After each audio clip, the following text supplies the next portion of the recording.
Lutyens media की hypocrisy देखिए कि जब जयपुर ब्लास्ट के आरोपियों को कोर्ट ने बरी कर दिया, तब चिल्लाने लगे कि इनकी जिंदगी के वो साल कौन वापस देगा जो केस लड़ने में बिताए हैं। और तो और कोर्ट समेत पूरे सिस्टम को कटघरे में खड़ा कर दिया।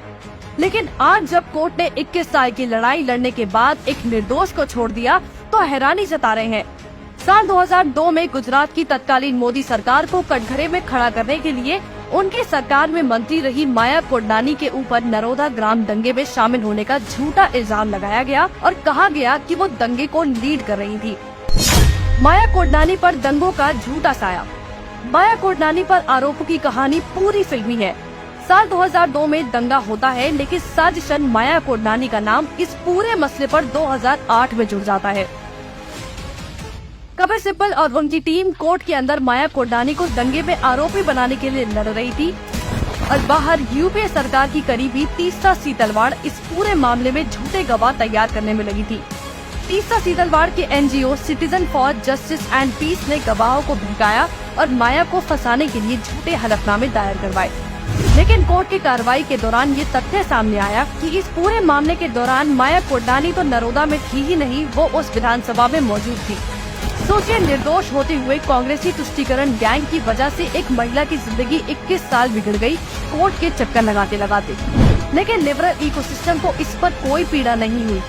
मीडिया ने एक डॉक्टर को फंसाने के लिए ये सब किया या पद्म अवार्ड और विदेशी दौरों के लिए यूपीए के सामने अपना ईमान बेच दिया।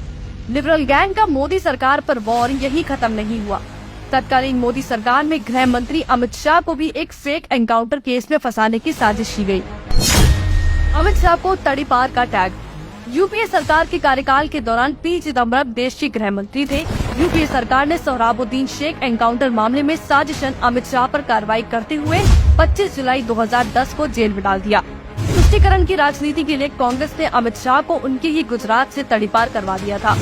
लिबरल मीडिया ने भी उन पर ट्रायल करके उन्हें दोषी सिद्ध कर दिया था, जबकि बाद में अदालत ने ये बात स्वीकार की थी कि अमित शाह को राजनीतिक साजिश के तहत फंसाया गया था। कोर्ट ने यहाँ तक कहा कि इस केस में उनको गिरफ्तार करने तक का अधिकार नहीं था। तब मीडिया को ये नहीं समझ आया कि एक नेता के ऊपर ऐसे फर्जी केस लगाकर हमेशा के लिए उसकी छवि खराब करने की कोशिश की गयी। कोर्ट के अंदर केस पर सुनवाई हो उससे पहले मीडिया ने दोषी करार दे दिया। क्या पद्म अवार्ड और विदेशी दौरों के लिए इन्होंने अपना ईमान बेच दिया था यूपीए को? ऐसा नहीं है कि अकेले कांग्रेसी ही थे जो इस तुष्टीकरण की राजनीति के लिए बेगुनाह नेताओं को जेलों में डाल रहे थे। योगी आदित्यनाथ को 11 दिन की जेल। 26 जनवरी 2007 को गोरखपुर में सांप्रदायिक दंगा हुआ था। तब योगी आदित्यनाथ गोरखपुर के सांसद थे और दंगे के समय कुशीनगर गए हुए थे। कुशीनगर से जब वो गोरखपुर वापस आने लगे, तब तत्कालीन सीएम मुलायम सिंह यादव के इशारे पर गोरखपुर के डीएम डॉक्टर हरिओम ने गिरफ्तार कर जेल भेज दिया। 11 दिन जेल में रहने के बाद उनको जमानत मिल पाई थी। डीएम डॉक्टर हरिओम को मुलायम सिंह यादव का सबसे करीबी माना जाता था। सोचिए, राजनीतिक फायदे लेने के लिए मुलायम सिंह यादव ने ऐसे नेता को जेल भेज दिया जो दंगे के वक्त शहर में मौजूद ही नहीं थे। वजह सिर्फ एक कि योगी जी हिंदुत्व का समर्थन करने वाले नेता हैं। सपा की इस साजिश की वजह से तब देश के युवा सांसद को 11 दिन जेल में बिताने पड़े थे। आज यही सपाई लोकतंत्र की दुहाई देते फिरते हैं और अपने कुकर्मों को भूल जाते हैं। हमने तो बस 3 नेताओं के बारे में बताया है, लेकिन कांग्रेसी सपाई इकोसिस्टम की कुकर्मों की लिस्ट बहुत लंबी है। इतनी लंबी कि गिनती करने बैठे तो शायद गिनती कम पड़ जाए। मीडिया ने तब भी लोगों को गुमराह किया और आज भी गुमराह करने का ही काम कर रहा है। ऐसा कहना गलत नहीं होगा कि इन्होंने यूपीए के साथ मिलकर इन हिंदू नेताओं की छवि पर कीचड़ उछालने का काम किया। जिस व्यक्ति को आप देख रहे हो वो राहुल गांधी नहीं है। यूपीए गवर्नमेंट का अंत होना तो निश्चित है।